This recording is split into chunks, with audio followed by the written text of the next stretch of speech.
Ganitong ulam ngayong gusto ko mga mare, yung masustansya at madali lang lutuin at sarap nito i-ano sa kanin, i-partner ng kanin. At ito na nga, nagpa-toast na ko ng ating karne at pag mag-golden brown na siya, ilagay na natin yung ating mga karicados, ayan, onions and garlic.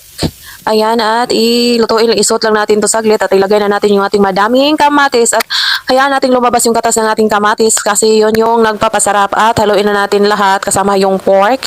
At magtimpla na tayo, lagyan natin ng black pepper, yung patis or fish sauce, naglagay din tayo ng pork cubes, haluin lang at maglagay tayo ng sapat na tubig para hindi naman mag-swimming yung ating lulutuin. Ayan, takpan lang natin hanggang sa lumambot yung ating porky. Ayan na siya, nilagay ko yung steam ng ating pechay kasi mas ano yan siya, mas medyo matigas. Saglit lang takpan at ilagay na natin yung mga dahon ng ating pechay.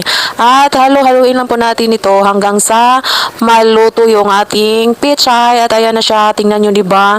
Napakasarap at masustansya pa.